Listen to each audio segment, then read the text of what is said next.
Oh, here's Coach Ben. Hi, everyone. Hi, Coach. How are you? Good. Coach. How you doing?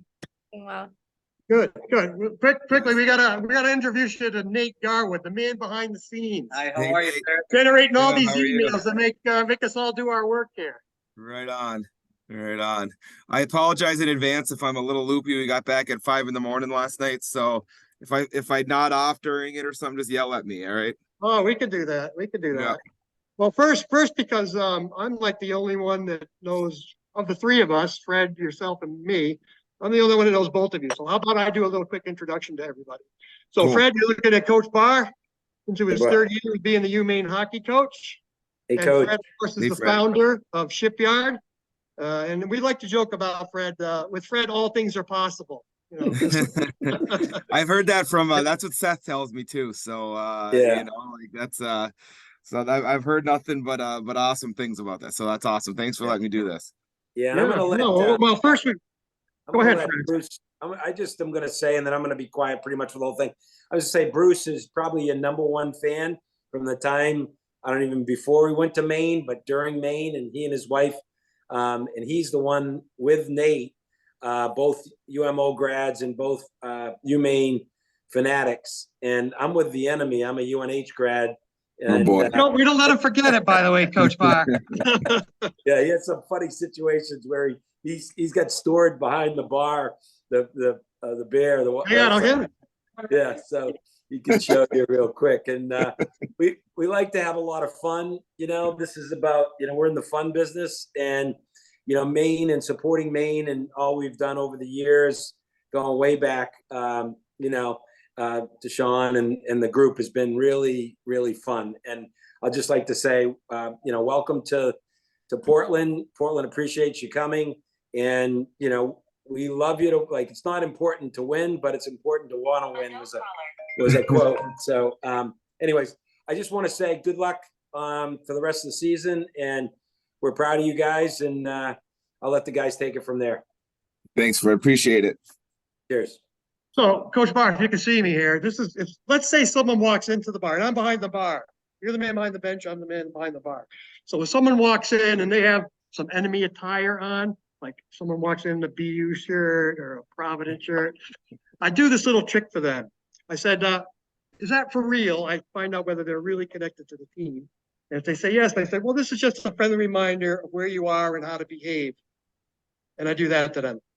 You gotta lift it up. Oh, there Bring it it is. up, hold it. Bring it up higher. There we go. All And I do this to them. All right, I that's swing that up from behind the bar, a little friendly reminder Right where you on. are how to behave. Right on. I love Like it. Fred says, we have a blast with it. It's Good. fun.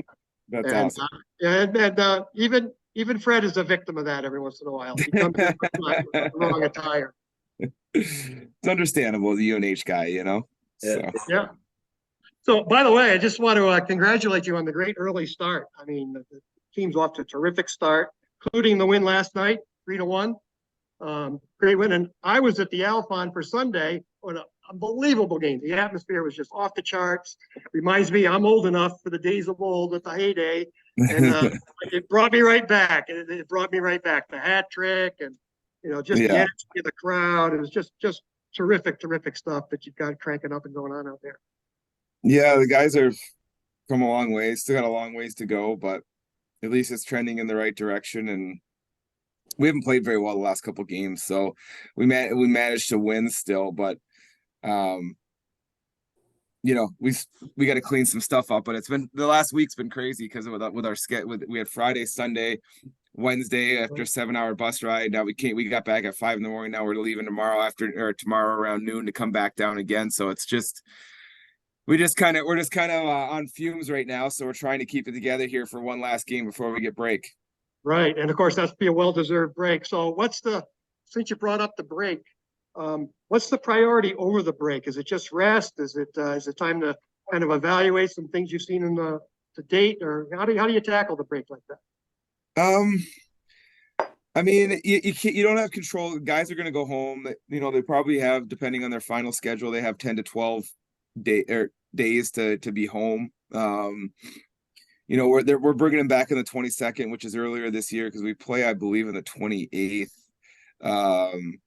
up at Dartmouth's tournament. So that was something we talked about with them last year we had 2 weeks of break, which I didn't realize we would have that long to go home. And not everybody can go home and skate and lift. They don't have access to everything that we have here. So I don't like to control everything that the players do. You have to let them be their own people, but they also have to understand that, we come back and it takes us 2 or 3 weeks to get our game together again.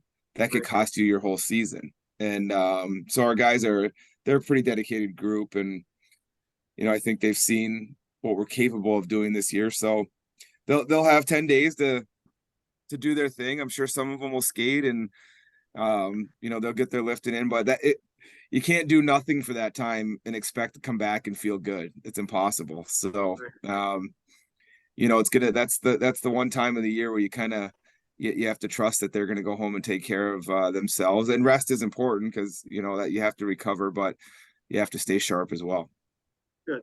All right, so you're 3 years into this whole Maine hockey thing. Is there anything that sort of surprised you about the state of Maine hockey? Something maybe you weren't prepared for? What are your thoughts along those lines? I don't think you've ever been. I can be prepared for the support that we have. I mean, I've played up here as a visitor, at different schools, and you see the Alphon and how special it is, and it's always been special, obviously. But it still doesn't. There's not a ton of programs in college hockey that have the buy-in from a whole state, and coming down to Portland obviously is awesome, but like it's the whole state, and it's so unique I mean, it really is. Like North Dakota has it because that's their program for that state. We're the only game in town, and we're in the state. Like we are, so that it's similar to that, and so I don't.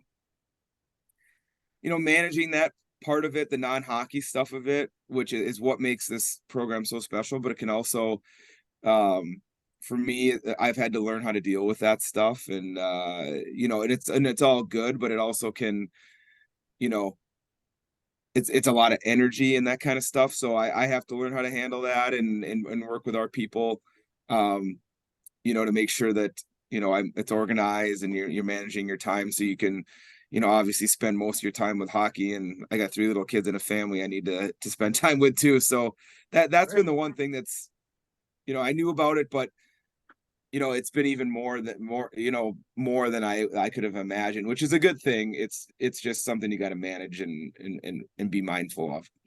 Nice. Well, it's just terrific, what you've been able to do, and beyond the X's and the O's, of course, those things that was sort of my next question. You just sort of delved into, all those demands on your time go way beyond just the X's and the O's and the recruiting and all the hockey stuff, all that periphery. And I think people today are more interested, and it's true in the beer business too. It's not enough to just have a great product on the ice or a great product in our glass, for our beer. But the how is important, right?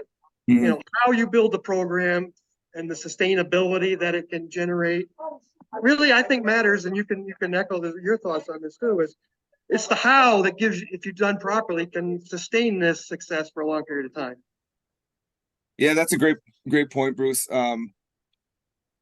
Here again, more so than probably most programs, but maybe even all programs, we have the ability to affect much more than just hockey, at the University of Maine or in the state. And, at the end of the day, we're in the same business that you guys are. We're not selling beer, but we're selling something, and it's a form of entertainment. And, so we have to find a way, and, it's been just as much of a part of my job the last, in the first 2 years plus here, finding a way to mesh that with the school, where we're able to build something sustainable. Because right now it isn't, to be honest with you, the setup of our program, but it can be. And, having, our AD, Jude Kelly, Seth Woodcock, President Freeney Mundy, the Chancellor, we're all trying to find a way to build a model that this is sustainable. And the reason it's not today is because of the changing landscape in the NCAA. How we could have a great season right now. Obviously we have a long ways to go, but we could do a lot of good things. And if we don't fix the stuff on the periphery of our program, it could all be gone next year. And that's right. just, The details are huge, right? it's huge. So like understanding that, and the nice thing is, I have the ability to meet with these people at our university. That's not the case at every hockey coach at any university, where you have the ability to go speak with your president and chancellor, your AD, and your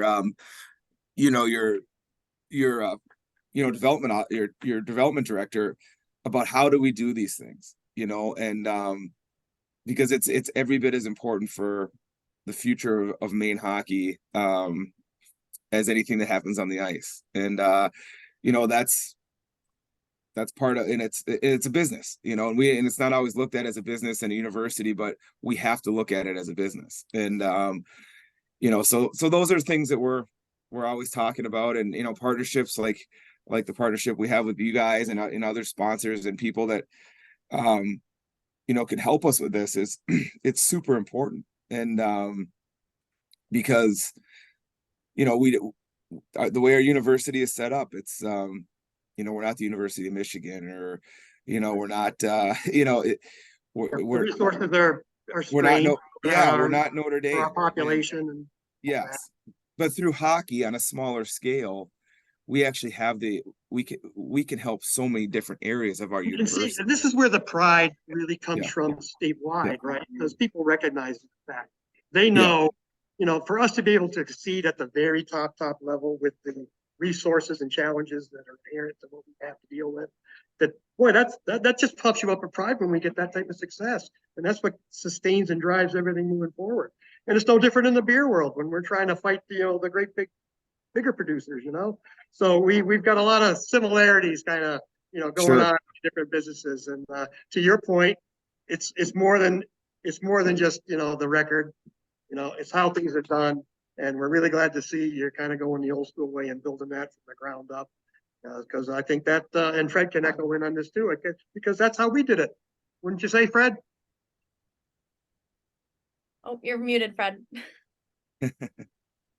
Want my wife to walk in, but I think building unique experiences and thinking of one that would be kind of cool is one thing I've seen happen in Bangor is the waterfront, and what Alex Gray's done down there with the arena, with the concert venue. And I was there this summer and I was like, boy, this would be pretty cool to have an outdoor hockey game with UMaine sometime, and try to get some national players to bring some attention, or get the Bruins up there or whatever.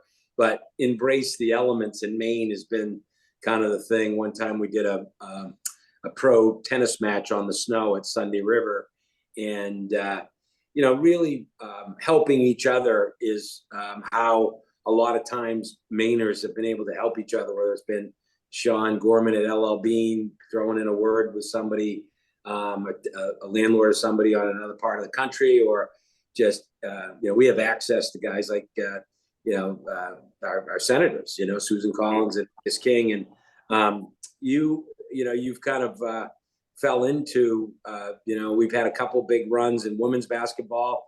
One or two key people there have made a big difference, and Cindy Blodgett, and and there's been others now, and then we've got this young man, Mr. Flag, who is going to be very exciting, although he'll be at Duke, but he's Maine born. So there is a lot of pride, and because we're a state of less than 1.5 million or 1.6 million, and it's bigger than some of the areas. I'm down here in Tampa Bay, and where we got a brew pub down in Treasure Island, and believe it or not, hockey's blowing up in Florida, right? Yeah. So we'll have that to contend with, but we do care.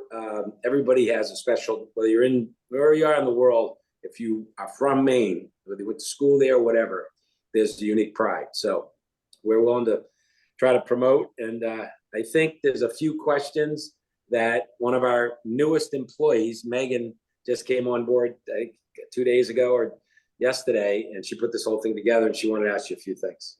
Yeah, so I'm Meghan, the communications coordinator now for Shipyard. And I wanted to circle back to the kind of how behind the program. I heard an interesting quote from you a few months ago in regard to your recruiting history. And you said it's really easy for a coach or any business, really in any industry, to find the best of the best player and recruit them. But that's not what you do. And what your strength is finding that next level player that has the potential to be the best of the best, but they need the right culture and the right program. And I'm curious how you go about building that culture with your coaching philosophy. How do you build that environment? How do you build that culture with your position so that when you do bring on those players where you see that potential, but they're not there yet, how do you grow and evolve those players so that they are able to become the best of the best? Yeah, that's a great question, Megan. For us, and I'm sure it's no different. And you have you said you just started with Shipyard. Yes, my third day. Oh, awesome. So, but I mean, I'm sure there was a reason why you wanted to go work at Shipyard, and it, whatever that reason might be, but it had to be a good fit for you. And, I think it's the same for, in our world or in anything, whether it would be hockey or, you have the behemoth schools that have the big football and basketball and NCAA with all the resources. And a lot of those schools in our world, it's the the BCs and BUs and Hockey East. In the Midwest, it's the Michigan and Wisconsin's and the Notre Dame's and those kind of schools. Like, if we try to be that, that's a losing endeavor for us. And that doesn't mean that we can't beat them or be better than them. But it has to be about fit. And then when you get those people in, can you make them better all the time? And for me, we just played at Union College last night, which is where I started coaching 15 years ago, I think, as an assistant. And it was a Division III school of 2,000 students, and we built a national championship team there with no scholarships. And it's almost a 10-year, and next year will be a 10-year anniversary. Actually, this year's a 10-year anniversary of that team. So for me, it was like being part of that just showed me what, we didn't have any draft picks. We didn't, and it was, by far, for about a 3 or 4 year run, it was the best team in college hockey. And it was because the culture was right and we had the right people there. So I took that with me as an assistant at other places. And this is 5th or 6th school I've been at, first time as a head coach, obviously. But we're not going to, up here in Orono, we're not going to wow anybody with a fancy locker room today, or we're not in the big city with all the lights. So if you're trying to go lure people, student athletes here that's important to, it's probably not a great fit. And it doesn't mean we couldn't convince somebody to come up here and promise them the world and tell them how great everything is, and then they get here, if that isn't what we promise them, it's not that we're not gonna get the most out of them, and ultimately we're not gonna win. And so I got the reputation of being a good recruiter, and I don't think I had really anything to do with it. I think it was just about making sure we had the right personalities and character in the room. And then once you had that, and that usually took 3 or 4 years, depending on, it takes some time in college athletics. And then once you had that, though, then things kind of ran themselves. And because the guys were pushing each other every day to get better. They cared about, that particular school. Like, our guys care about the University of Maine so much, because they feel the support that we have from not only our school and the community up here, but the whole state, and which has been evidenced in the Alphon this year. So that care factor outweighs maybe A lot of bells and whistles. What's that? Outweighs the bells and whistles. Yes. I think that's important. And You I see want authenticity. Yeah. Nice.